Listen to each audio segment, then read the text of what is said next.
Up next, we've got Ben Hansen. You might have seen him on TV before. He's one of the co-hosts of Fact or Fake, Paranormal Files, where he investigated a number of different interesting cases, serious phenomena.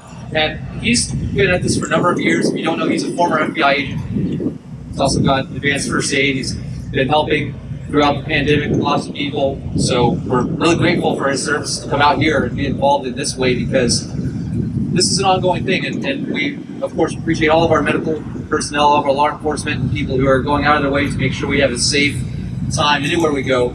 Ben has been involved with this in a way that allows for him to be really diverse. He covers a wide range of things that need to be investigated with not just a lens that allows us to kind of discern and not just immediately believe, well, that must be it, right? We need to think about how this is affecting what the society we live in understands as normal. So when we have shows that these guys are on, it helps to elevate our awareness of these subjects.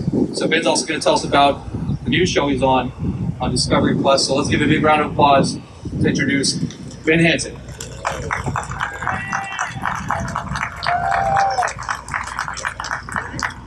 Hey, good evening, Edinburg.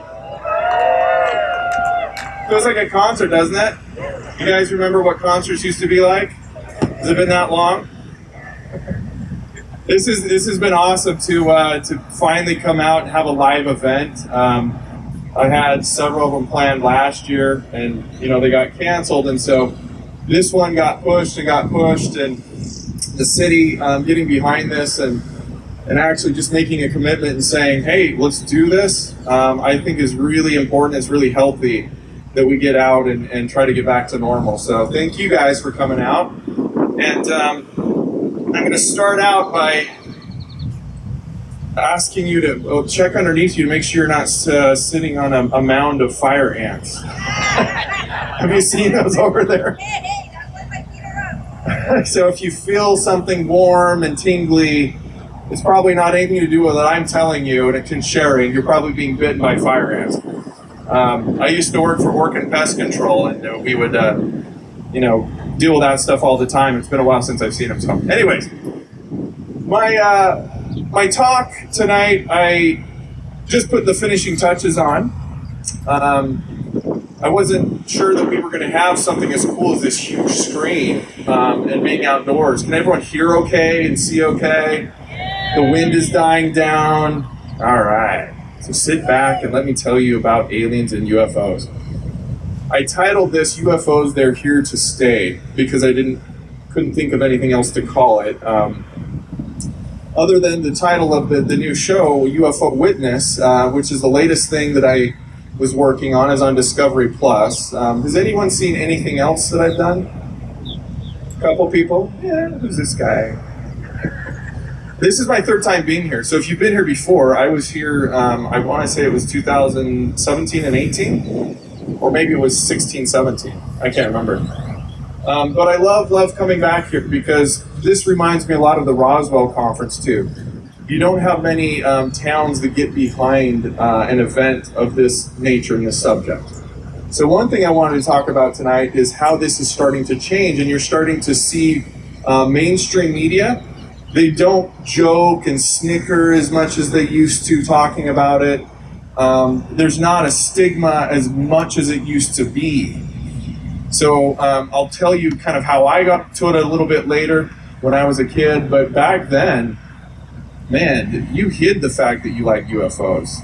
It was geeky, it was nerdy, all right? And some of you I've met, brought your friends here because they were a little like, UFO conference, that's you over here, huh? But see, now you're front row, you're loving it. All right, so we're making progress. We'll talk about where UFOs, the subject, is heading, where it's been, and I thought kind of a cool way to do it was to share some little video clips and stuff from the new show, not to entice you to go buy Discovery Plus and subscribe to it. You can. It doesn't, nothing goes into my pocket from it. But I think, like Daniel was saying, a lot of the TV shows are helping get the word out.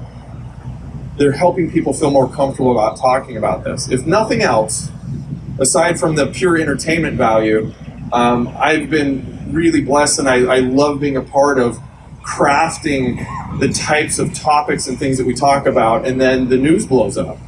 All right, so see if this remote will work from where I'm at. I'll walk a little bit closer. It did work, so it went to sleep. There we go. Did I do that? It switched. Okay, good. Filmed 8 episodes of a show called UFO Witness. I'm the host, and I'll tell you about the premise in just a minute. It's on Discovery Plus. Basically, this Discovery and Travel Channel have a relationship now where Travel Channel, if you watch the network, has really gotten into paranormal. I mean, they were into it before. They were into ghosts and all that, but now they do Bigfoot, they do ghost hunting, Bigfoot, and UFOs. Not a whole lot of like shows of them going to Hawaii and tropical places. This is mystery travel and mystery things, and so Discovery bought them, and so that's why you'll now see a lot of that content on the other app. Okay, so I want to play you just a quick little trailer so you see what we're dealing with here.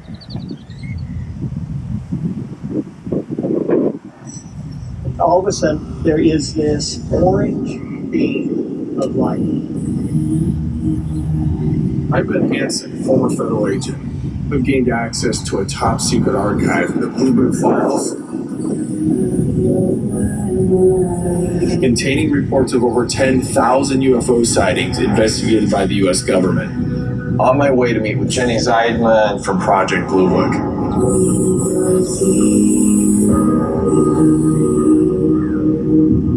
Is this the Blue Book file? People know how to keep secrets. The government's clearly trying to just explain these things away. Why would they abduct humans? They need our DNA. Very bulky looking creatures. They're not from this world. I guarantee that. Hostile aliens, missing time. I want to go check it out for myself. I see this object in the sky. It was right here. There was something inside of that thing. Something's happening. They're coming whether we want it to or not. This planet has been under surveillance for centuries. Is it possible there's a secret alien base? It's about time the public knows. They deserve to know. You have a tap on your line. It's coming from the government. We could be on the verge of uncovering some very big secret.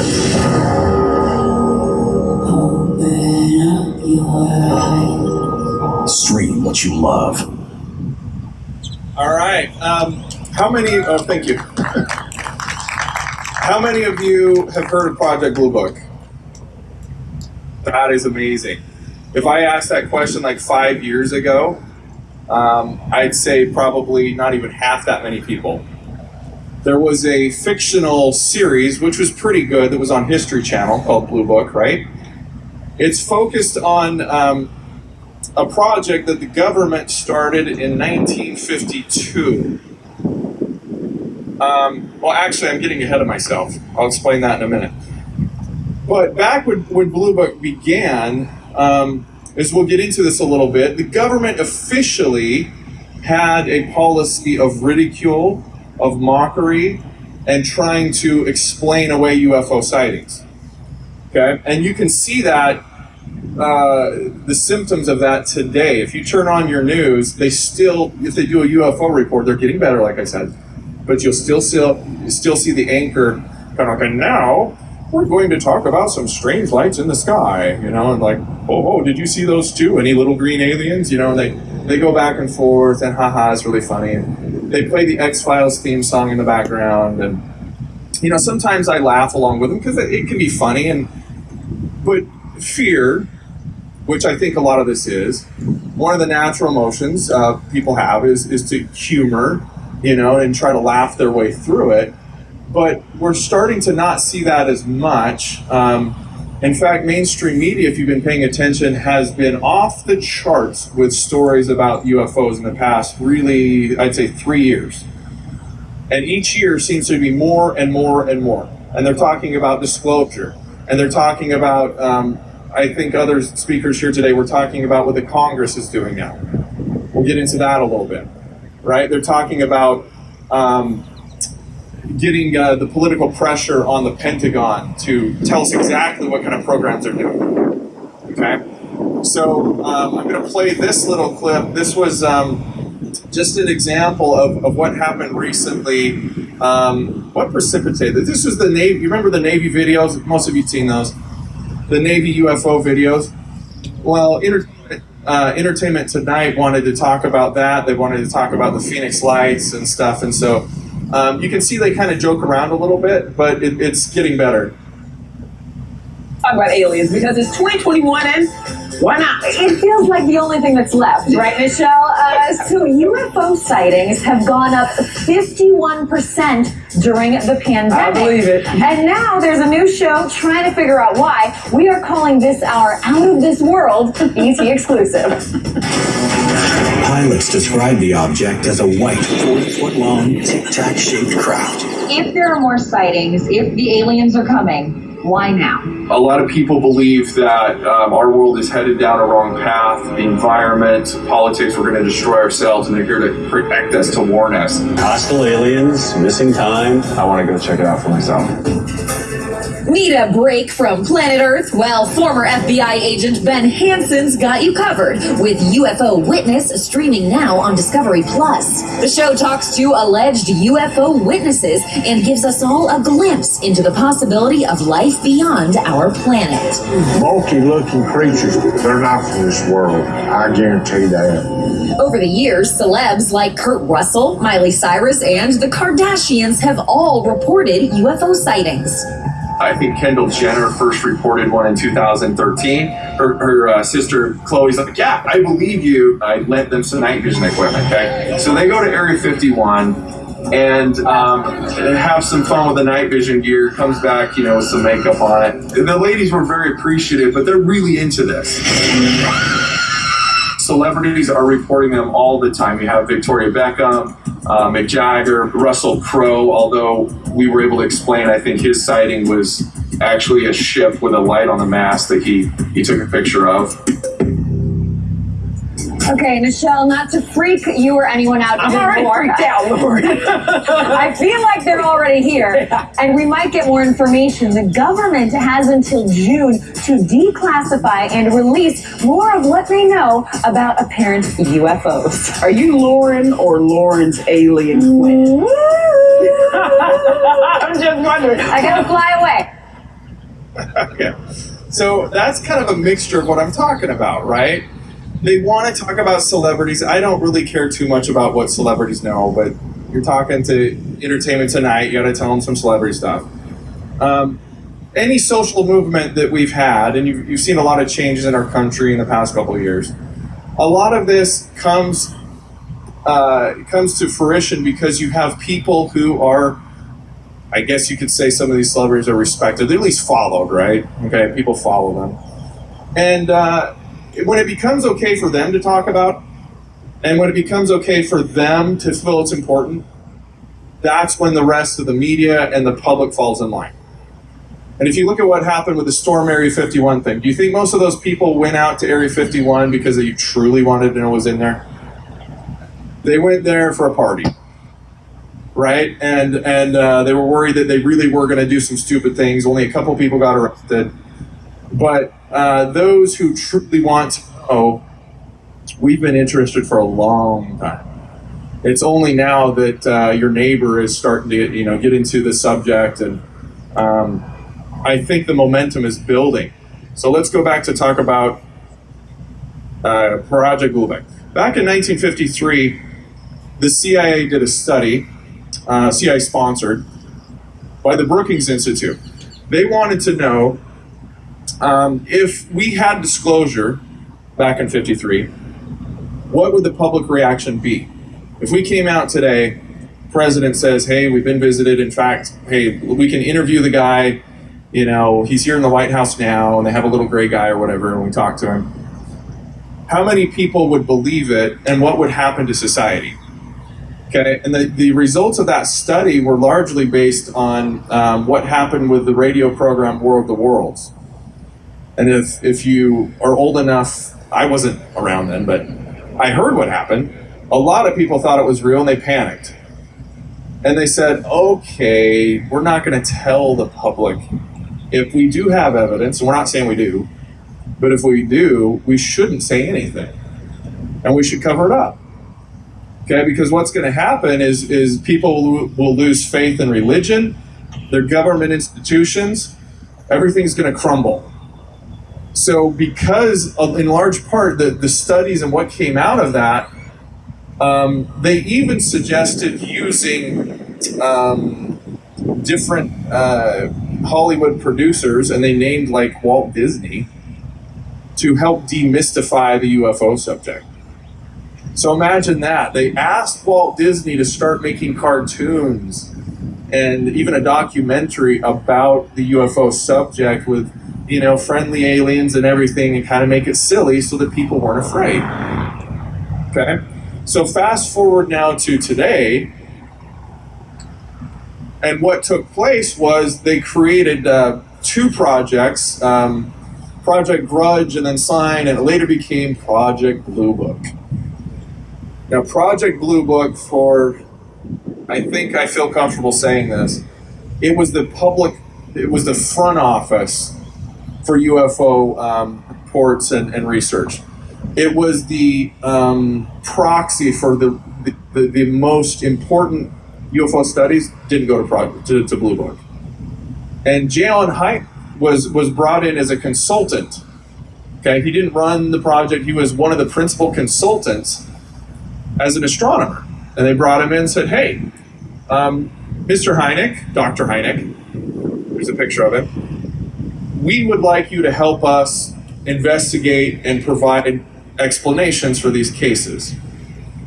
Okay, and so he went in there as a scientist, and he was had an open mind, but as he started going to these cases in the field and things were coming to him, he found that most of them had explanations.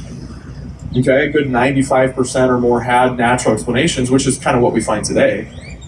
But there came a point where he felt the pressure that the government was telling him what to say and to do. He's like, hold on. And that you can see in the fictional series Blue Book, you see that played out a lot, right? Here's a picture of him. He made a cameo appearance in Close Encounters of the Third Kind. So if you go watch that when the aliens are coming in and landing, he's got his pipe. He's watching them come in to land.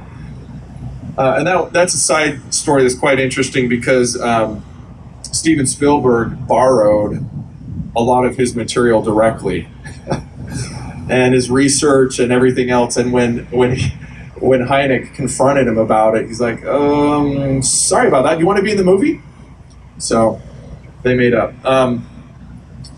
So what happened now, one of the cases that we investigated on our show UFO Witness, the premise of the show is taking these Blue Book cases, and we had access through Jenny Zeidman, you saw there in the trailer. Jenny Zeidman was a research assistant and personal secretary to Hynek. She unfortunately passed away during the course of our filming. So we only had a couple months with her. And she actually would tell us when we'd sit down, she goes, you better hurry up. You better ask your questions. There's not much time left. And I kind of felt like she was saying maybe disclosure, but she was also knew, I think, that she was going to pass. So at any rate, we talked to Jenny. She had her personal files. We had access to personal files of Hynek, okay, who later went on to form QFOS, the Center for UFO Studies. And so using that access, we're able to go back to some of these Blue Book cases and revisit them. Knowing now that a lot of the conclusions of Hynek might have been tainted. He might have really been pressured into saying and doing things that he didn't believe. Okay? One of those famous cases was a case that took place in 1966 in Dexter, Michigan. So if you ever hear people talk about, swamp gas, what'd you see in the sky? Oh, swamp gas, the Air Force says, right? That comes from this case. So there was what we call flap okay, like a number of sightings over several days that took place in this small little town. A lot of the witnesses described a disc-shaped object coming very close to hovering over the trees with a central light, 2 lights on the side. Some said there was a dome antenna kind of on the bottom of it. Hillsdale College was I think it was mainly a women's college, or maybe completely women, but a lot of them, dozens of them, witnessed these same lights outside the dormitory. So imagine over several nights, the police department in this little town is getting flooded with calls. And the officers are running from sighting to sighting and trying to get people calmed down. Okay? So along comes J.L. Hynek into town, and we interviewed the sheriff in this episode. Sheriff's still around, really great guy. He says, I drove Dr. Hynek, I drove him over to talk to this witness and that witness, and we then came back to the office, and I think he said this was all within one day, if I remember correctly.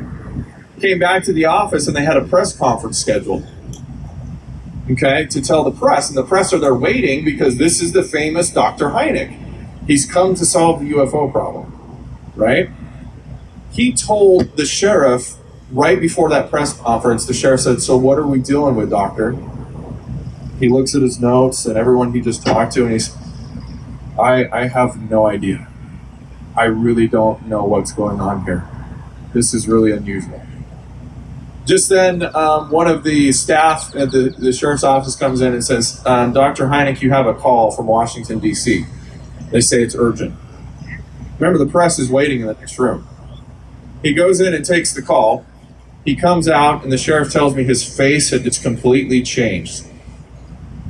He had his head kind of down, and he just kind of changed. The color of his face was kind of drained, and he just looks at him, and he says, so what was that about? And he says, this was swamp gas. That's what it is. And he goes before the press, and I remember I watched this series, the fictional series, and they're like laughing at him and everything. That really happened.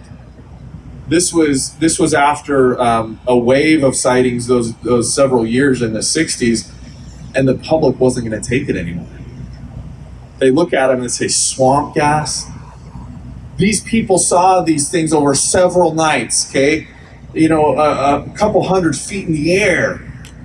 Does swamp gas do that?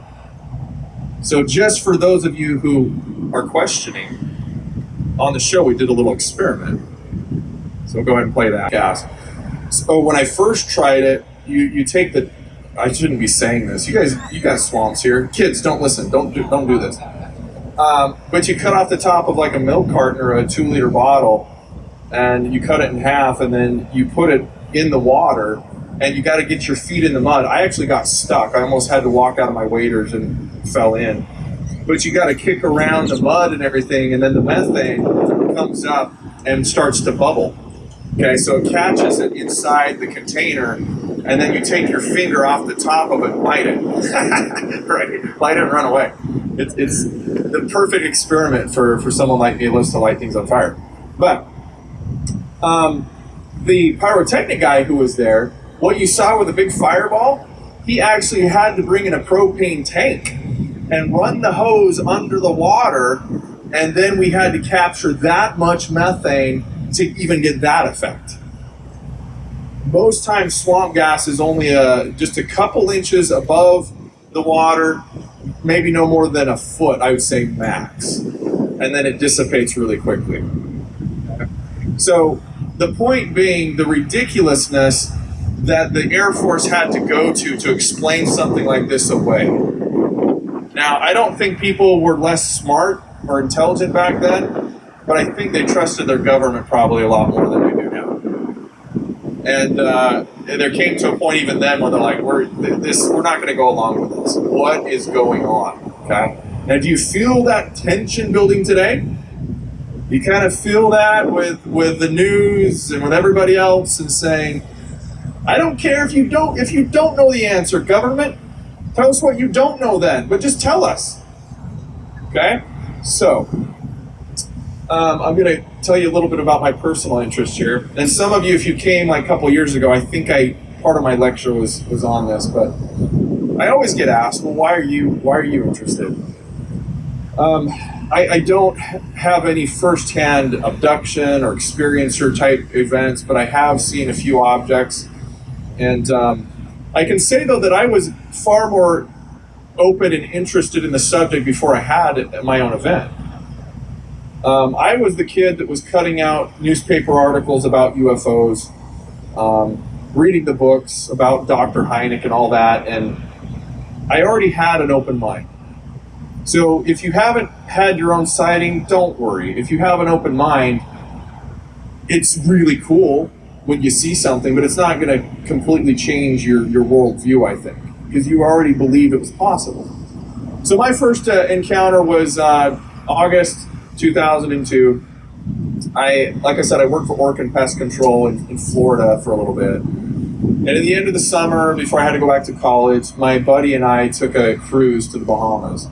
It was like a 2-night cruise. You go and come back, and we thought there would probably be girls there we could meet, everything on the cruise ship, and it was kind of, I don't want to offend, how do I say this? It was kind of like the Walmart of cruises. Is that okay to say here? It wasn't a high-end princess, line or whatever.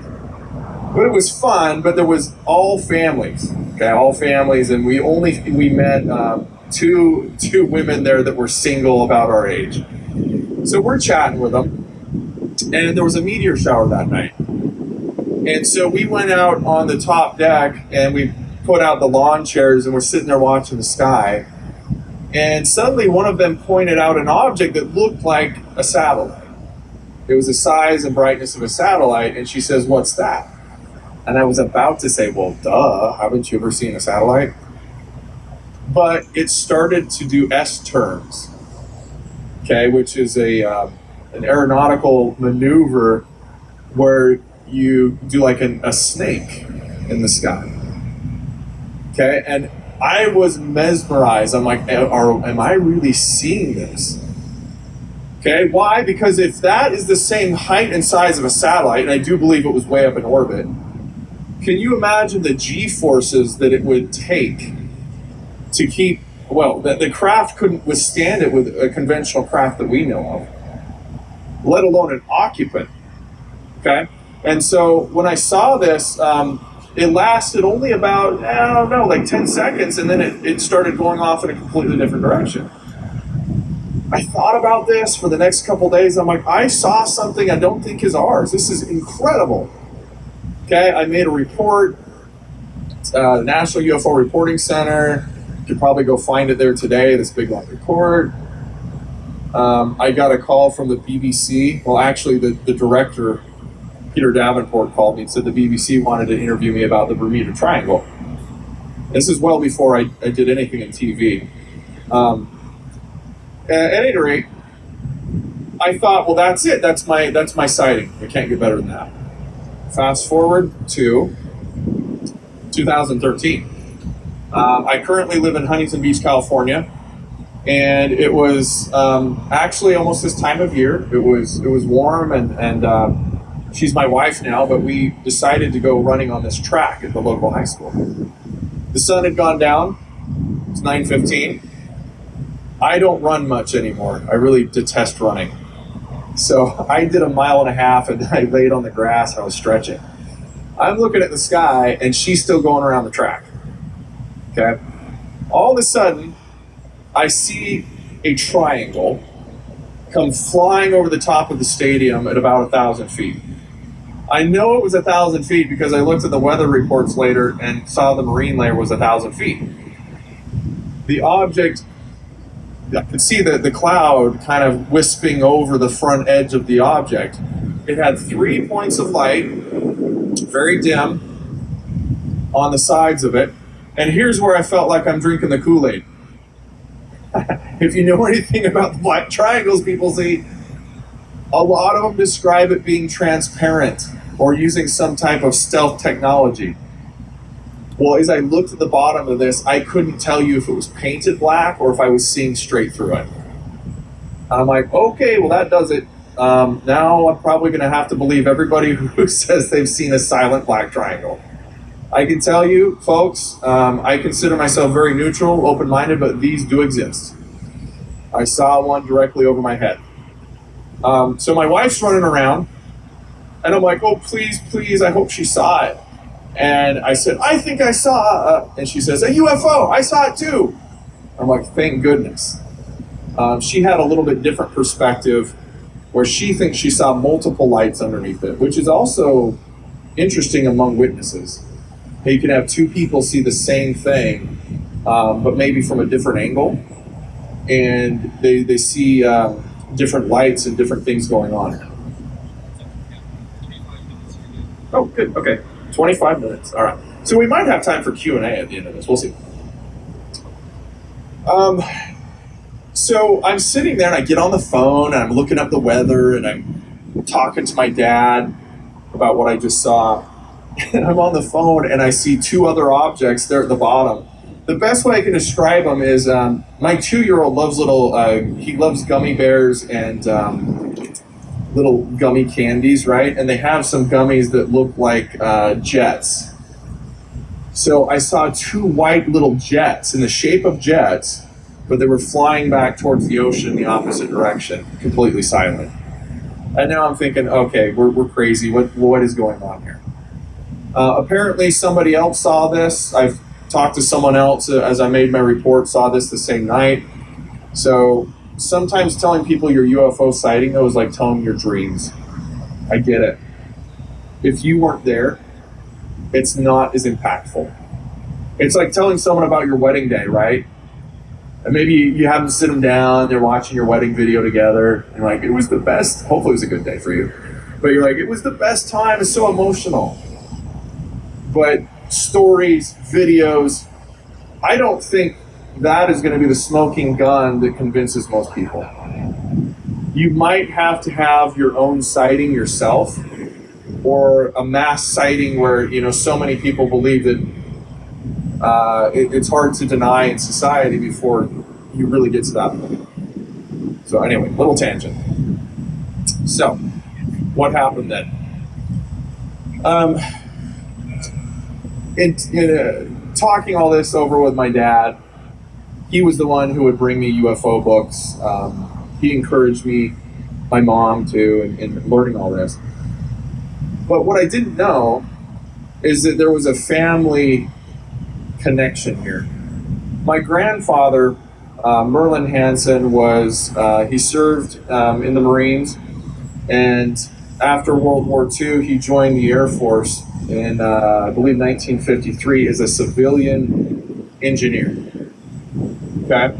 So, along with that, in 1965, my dad is 15 years old at the time, and I grew up in Utah primarily, so Hill Air Force Base is the Air Force there. He comes to me and says, son, I've been asked to take part in a special group, a team that can be called upon at any moment to go to some sort of emergency, and I need you to be the man of the house when I leave. I can't tell you how long I'll be gone or where I'm going. And my dad said, you mean like some sort of like nuclear threat? This is the Cold War, right? He says, something like that. So my dad remembers in 1965, the first time that Grandpa got the call, he had to pack his bags, and my dad had a really important basketball game that weekend, and he missed it. Had to take him to the airport, or I think a car picked him up, because my dad was 15. Car picked him up, and he was gone for a few weeks. So this would happen occasionally, and my dad often knew exactly where he was going, because they'd give him a phone number, and this is where I'll be, which happened to be the Foreign Technology Division headquarters. Now, Ogden, Utah was the Air Material Command. Headquarters is Wright-Patterson Air Force Base in Dayton, Ohio. Okay, now, if you know anything about that, you know that that was the head of Project Blue Book, okay, which was active at the time. It was also, and is also, the head of the Foreign Technology Division, they called it T2, where they did back engineering of everything that we didn't know how it worked. So if you capture a Russian MiG, you take it apart and you send it to Wright-Patterson. Okay, if you capture anything, including the Roswell debris, if you're into Roswell, we can track you and tell you which pilots flew it from where to get to Wright-Patterson. Now, Wright-Patterson will deny that they have any type of underground facility. Okay, if you want to read a good book on the subject, go read Don Schmidt and Tom Carey's book, The Real Area 51, with Wright-Patterson, and I wrote a little endorsement on it because my grandpa's story's in there. There is an underground facility of multiple levels. Okay, so what? So what? The Air Force doesn't want to tell us what they have underground, I get it. But my grandpa's specialty, one of the things he did was he was an engineer maintaining underground hangar systems and a logistical technician to move the Air Force's assets around when they're working on certain projects. He set up their computer system, which was a big deal at the time. All right, so Grandpa goes out there, and just to give you, again, I want to go off on a tangent here, but he gives my dad a phone number, and he says, call this number and tell them I work in building 18. Okay, so my dad would call up, I need you to talk to Merlin Hansen. Which building, please? 18. Which 18? A, B, C, D? I don't know. My dad just said call this number in building 18. Have you heard of Hangar 18? Anyone heard of Hangar 18? Where the Roswell debris was taken? There is no building 18, or Hangar 18 we discovered. It was actually building 18. And we believe the different letters they gave to it referred to perhaps the levels, okay, of underground facility. So we did something interesting. As my dad started to look through the letters my grandpa sent him, we started to match up the weeks that he was gone with famous and not so famous UFO crash landings and accounts and events. Now, granted, this is pure speculation, okay? But what was really cool is we were pitching ideas to do this show, UFO Witness. The producers, I'm not a producer on the show, but I love getting into it. And I said, I have a suggestion. Why don't we explore more what my grandpa's connection was to this? And I love the idea, okay? So I'm going to show you a little video clip here. I think it's, after this. So there's your underground hangar systems, which, by the way, there's a legit purpose for that too. It's not just to store UFOs. We were in the Cold War, and the satellites were prevalent. Russians had them, we had them. You didn't want your enemy to know how many assets of craft that you have if you put them out on the tarmac or you're just rolling them in and out of a hangar. But if you bring it into a hangar and then you take them down several levels and move them over, it's like, what do they call that? Like a shuttle game, right? You can just shuttle them around. And so they don't really know how many you have underground. Okay? So that was part of what he did. There he is there going over the logistical planning of things. And here he is at Hill Air Force Base. So he had all these accommodations. He had letters from generals at Wright-Patterson thanking him for the special project that he just did and for being away from the family for so long. He had postcards we went through, trying to find out the exact dates. And there's my grandpa a few months before he passed away. He had cancer, which eventually spread to his brain, so he had chemotherapy, and my dad's on the far left. So before I play this clip, I'll just tell you, like, it was kind of, I don't know, the way life turns out the way it should, okay? And I wanted to be there to say goodbye to my grandpa. I was on a date that night. And I remember I was driving back from this really long drive where she lived, And I thought, this was before cell phones. We had a plan. You had like 30 minutes on your cell phone that was free. It's like, cell phones were brand new. And I'm like, I should call the hospital and stop by to say hi to Grandpa because my dad was there. Anyways, I didn't do it because I didn't want to use the minutes on the phone. And so my dad's alone with my grandpa there. Okay. He had been asking him for years about the UFO subject because Unsolved Mysteries was on.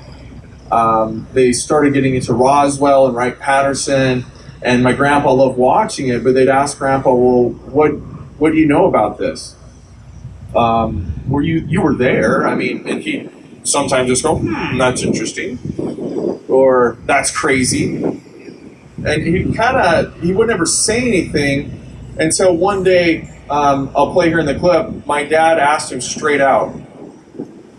And he changed the subject and he got mad. So a couple years later, he's on his deathbed. Okay? So we'll play this clip, and I think they did a really good job of kind of, it was kind of touching being there.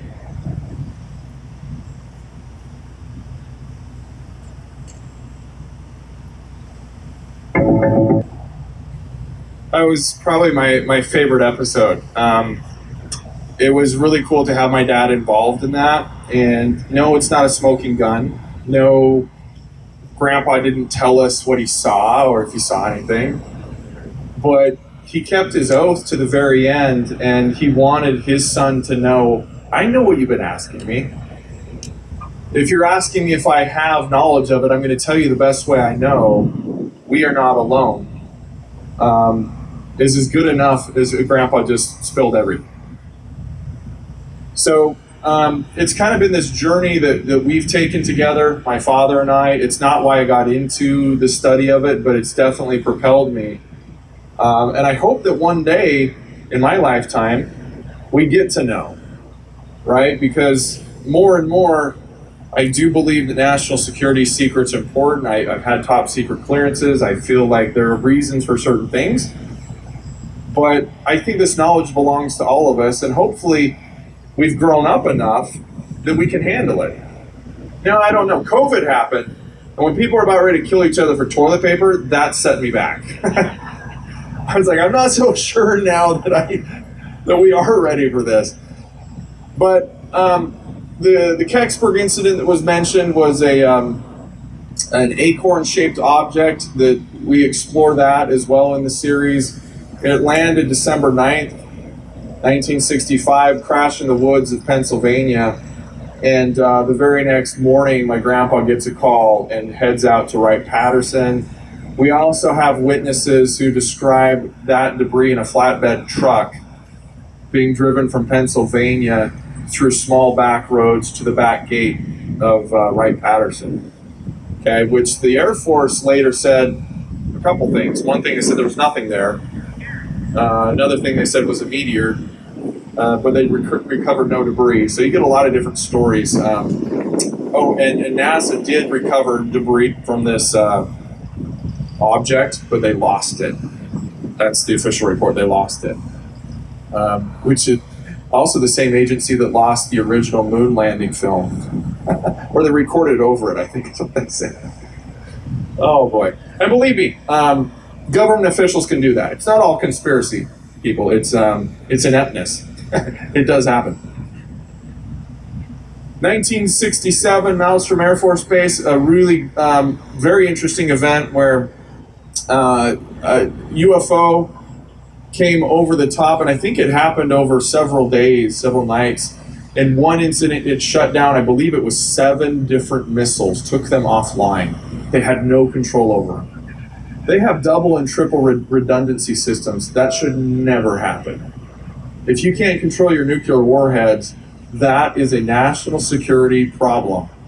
Okay, and we found some files released with the FOIA that indicated they sent a couple technicians from Hill Air Force Base from the Air Material Command. Don't know for sure, but Grandpa was gone that weekend, so I don't know if he was part of that too. Within the series, we go from the classic cases to the most bizarre.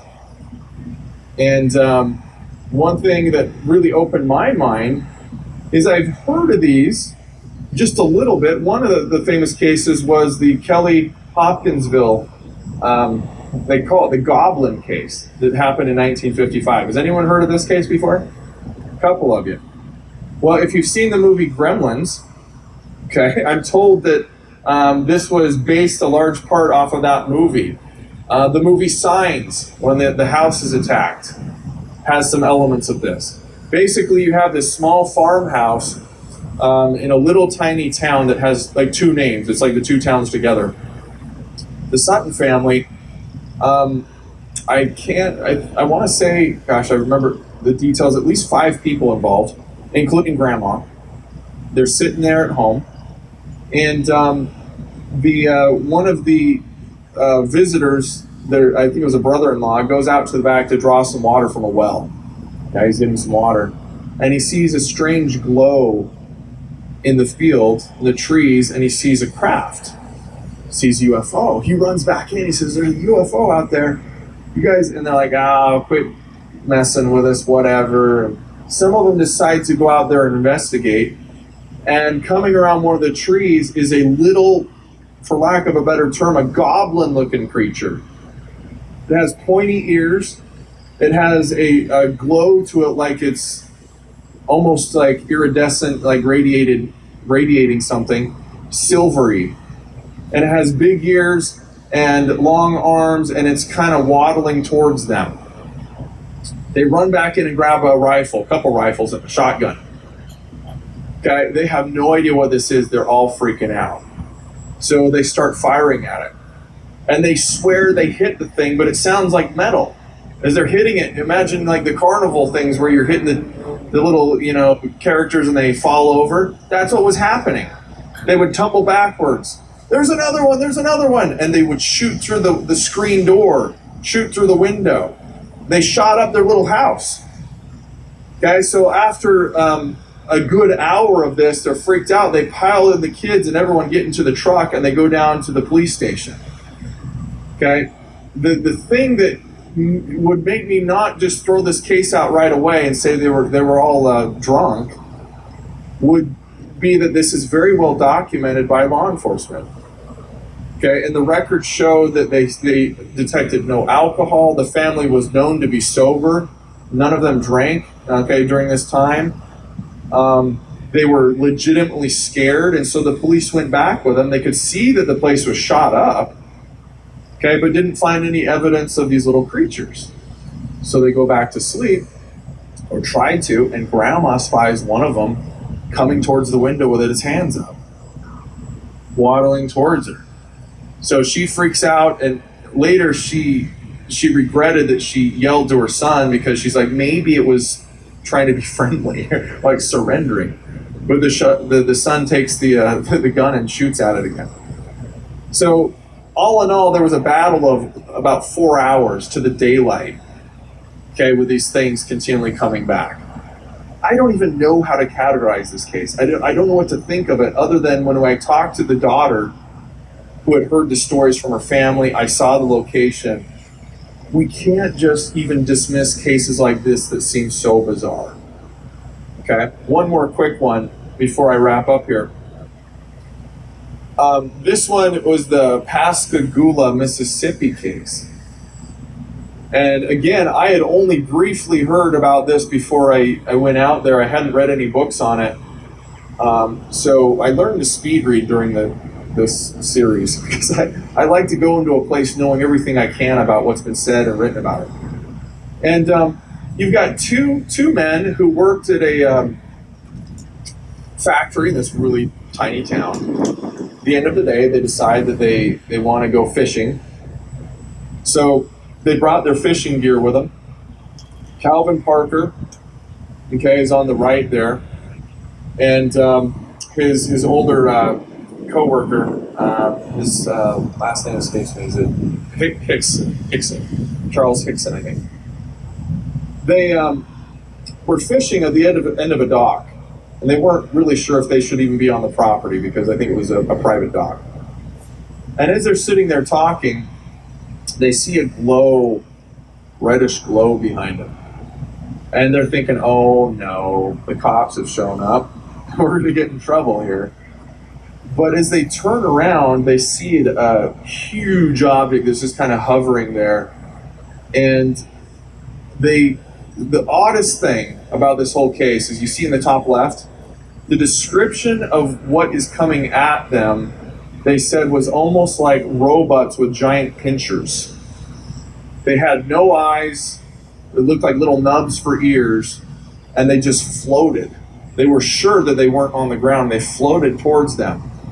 They grabbed, two of them grabbed Charlie by the arms, and one of them grabs Calvin by the arm with a kind of this pincher-like grip, and they picked them up sort of off the ground and floated them back to the craft. Okay, so I'm not going to go into detail of everything that happened in there, but again, I'm pretty open-minded, but I mean, come on, people, this is like from a sci-fi movie. And yet, when I met Calvin and I talked to him, Calvin Parker is one of the most, no pun intended, down-to-earth guys, okay? Salt of the earth, very humble. He hid from the public attention for many years, didn't even want to talk about this. I think he changed his name, if I remember. He wasn't in the phone books. And after all these years, when you finally talk to him, I believe this happened.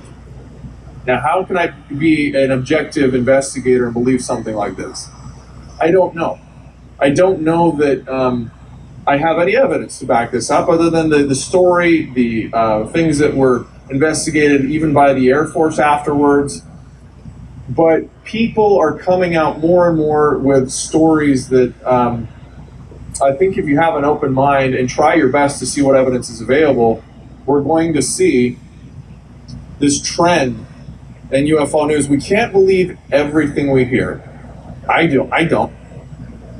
But what I do when I have the time is try to apply your deductive reasoning and do your own research. If it's important to have an opinion, then you got to do it. And recently, just to finish up, 2 days ago, the picture on the left was a night vision. We've been talking about it over at my table here.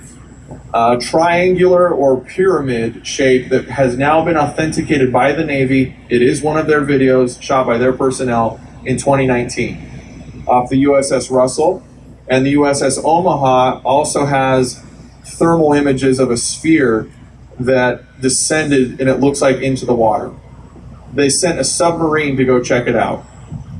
Okay, the Navy, the military is starting to really take these things seriously.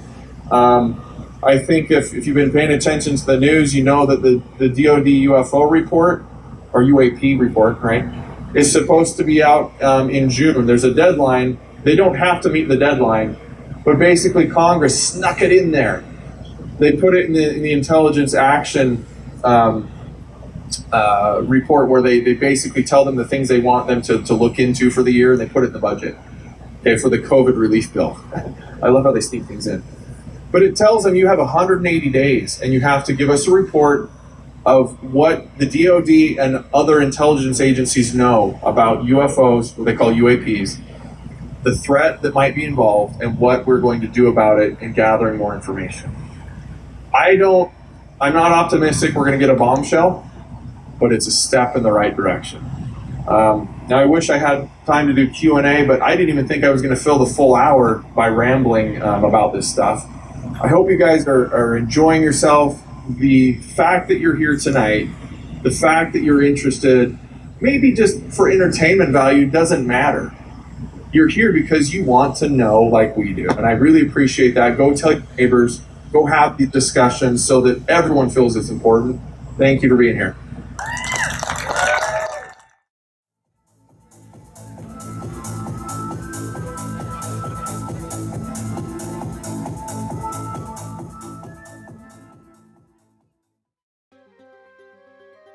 If you liked this video, be sure to check out our other content and get connected on our page and social media sites. Every day, new discoveries are being made all across the world and beyond, so let's work together to find out what's next. And remember, we won't know if we don't go. I'll see you in the Vortex.